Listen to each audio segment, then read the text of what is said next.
عظمیٰ کی مسکراہٹ نے جیسے اس کی حوصلہ افزائی کی تھی۔ اس نے ایک نیا مطالبہ پیش کر دیا۔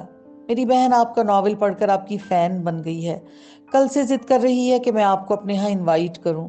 اگر آپ مائنڈ نہ کریں تو وہ آپ کو دعوت پر بلانا چاہتی ہے۔ اس کے لہجے میں بلا کی سادگی تھی۔ وہ ٹھٹک کر اسے دیکھنے لگی۔ نہیں، اس کی ضرورت نہیں، آپ اپنی بہن سے کہیں کہ اس تکلف میں نہ پڑے۔ اس نے بے ساختہ ٹوک دیا۔ میری بہن کا دل ٹوٹ جائے گا، پلیز آپ انکار نہ کیجیے۔ اس کی آواز میں التجا اور دبا دبا سا اصرار تھا، اور یہ التجا صرف آواز ہی سے نہیں بلکہ آنکھوں سے بھی جھلک رہی تھی۔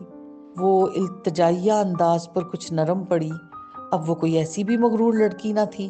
کہاں ہے آپ کا گھر؟ اس نے یوں ہی پوچھا۔ باغبان پورا۔ اس نے خوشی خوشی اپنے علاقے کا نام بتایا۔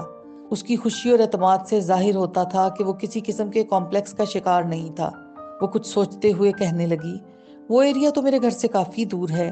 آپ ایسا کریں اپنی بہن کو کسی دن یونیورسٹی لے آئیں، اس سے ملاقات بھی ہو جائے گی اور ہم یہیں دعوت کا اہتمام بھی کر لیں گے۔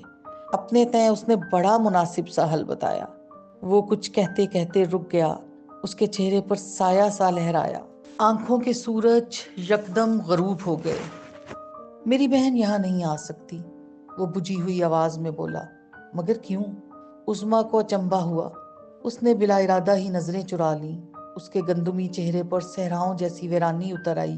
وہ شاید کچھ کہنا چاہ رہا تھا کہ عظمیٰ کی سہیلیاں کرن اور تانیہ ان کی طرف آتی نظر آئیں۔ عظمیٰ! کرن نے اسے دور سے ہی آواز دی، اور وہ جو سوالیہ نظروں سے اسے دیکھتے ہوئے جواب کی منتظر تھی، کرن کی آواز پر بے ساختہ پلٹی۔ چلنا نہیں ہے کیا؟ مہین گاڑی میں ہمارا ویٹ کر رہی ہے، جلدی چلو۔ وہ دونوں جلدی میں تھیں۔ وہ لڑکا ان دونوں کے قریب آنے پر غیر محسوس انداز میں سائڈ پر ہو گیا۔ ہاں چلو، وہ 2 قدم آگے آتے ہوئے بولی۔ ان لوگوں کو آج مہین کے گھر جانا تھا، جہاں مہین کی بڑی بہن کے برائیڈل شاور کا فنکشن منعقد ہو رہا تھا۔ جلدی چلو، مہین کی کالز آ رہی ہیں۔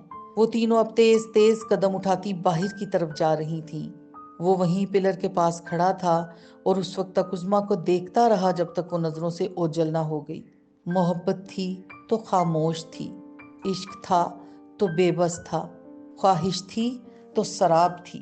وہ کتنی ہی دیر پلر سے ٹیک لگائے اس راستے کی طرف دیکھتا رہا جہاں سے عظمیٰ عروج گزر کر گئی تھی۔ راستے کی دھول سے خوشبو لپٹی تھی، سنہری دھوپ میں کہکشاں کے رنگ چمک رہے تھے۔ وہ وہیں کھڑا بلا وجہ مسکرا دیا۔ دانیال مدثر ایک بے حد عام سا لڑکا تھا، لوئر مڈل کلاس سے تعلق رکھتا تھا اور کلاس کا ایک ایوریج سٹوڈنٹ تھا۔ اس کے زیادہ دوست بھی نہیں تھے۔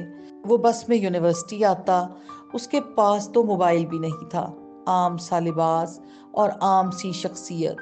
دنیا والے دانیال پر کلاس کی کسی لڑکی نے کبھی توجہ نہیں دی تھی۔ نہ وہ لڑکیوں میں مقبول تھا، نہ اس نے خود کو نمایاں بنانے کی کوشش کی۔ وہ ایک سادہ اور عام سا لڑکا تھا، تو بھلا عظمیٰ کی توجہ کس طرح حاصل کر پاتا؟ عظمیٰ عروج مغرور نہیں تھی، خود شناس تھی۔ اتنی جلدی مل جانے والی کامیابی اور شہرت نے اس کی زندگی میں ایک معیار سیٹ کر دیا تھا، اور دانیال مدثر اس معیار پر پورا نہیں اترتا تھا۔ اس لیے اس نے کبھی اس کی حوصلہ افزائی نہیں کی تھی۔ مگر اس وقت وہ ایک نادان لڑکی تھی، اس بات کو سمجھ نہیں پائی کہ انسان کے معیار کی بنیاد کردار پر ہوتی ہے۔ وہ لوگ مہین کے گھر پہنچے تو وہاں بھی تیاریاں ہو رہی تھیں۔ کرن، تانیہ اور عظمیٰ نے آپس میں کام بانٹ لیے اور تیاریوں میں مدد کروانے لگیں۔ فنکشن شام کو شروع ہونا تھا۔ وہ تینوں مہین کے کمرے میں جمع تھیں۔ عظمیٰ سلور رنگ کے بڑے سے کینڈل سٹینڈ پر موم بتیاں سیٹ کر رہی تھی۔ کرن فلاور بینڈز پر گوند سے پیپر فلاورز چپکا رہی تھی۔ یہ بینڈز فنکشن میں سب لڑکیوں نے اپنے بالوں میں پہننے تھے۔ تانیہ کھڑکی کے پاس کھڑی موبائل پر اپنی امی سے بات کر رہی تھی۔ اوہ نو، گم ختم ہو گئی، یہ مہین بھی پتہ نہیں کہاں رہ گئی ہے۔ کرن نے ختم ہوتی ٹیوب کو ایک طرف رکھتے ہوئے جنجلاہٹ بھرے انداز میں کہا۔ کتنا کام رہ گیا؟ عظمیٰ نے سر اٹھا کر یوں ہی پوچھا۔ بس 2 بینڈز رہ گئے ہیں۔ عظمیٰ تم جا کر ذرا مہین کو دیکھنا، اس کے پاس ایکسٹرا گم ضرور پڑی ہوگی، کرن مصروف انداز میں بولی۔ اچھا۔ اس نے کینڈل سٹینڈ میز کے کونے میں رکھا اور خود کمرے سے باہر نکل آئی۔ گھر میں ابھی سناٹا تھا، مہمانوں کو 5 بجے کے قریب آنا تھا۔ مہین کا کمرہ فرسٹ فلور پر تھا۔ اس نے گھوم پھر کر دیکھا، مہین کہیں نظر نہیں آئی۔ سب کمروں کے دروازے بند تھے۔ مہین کا تعلق اپر کلاس سے تھا۔ اس کا شاندار گھر بے حد خوبصورتی سے سجا ہوا تھا۔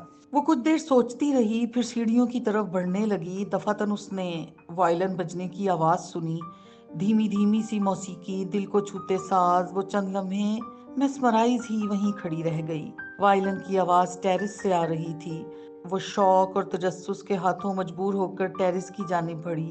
اتنا خوبصورت وائلن کون بجا رہا ہے؟ مہین کا تو کوئی بھائی نہیں تھا، اور مہمانوں کے آنے میں بھی کافی وقت تھا۔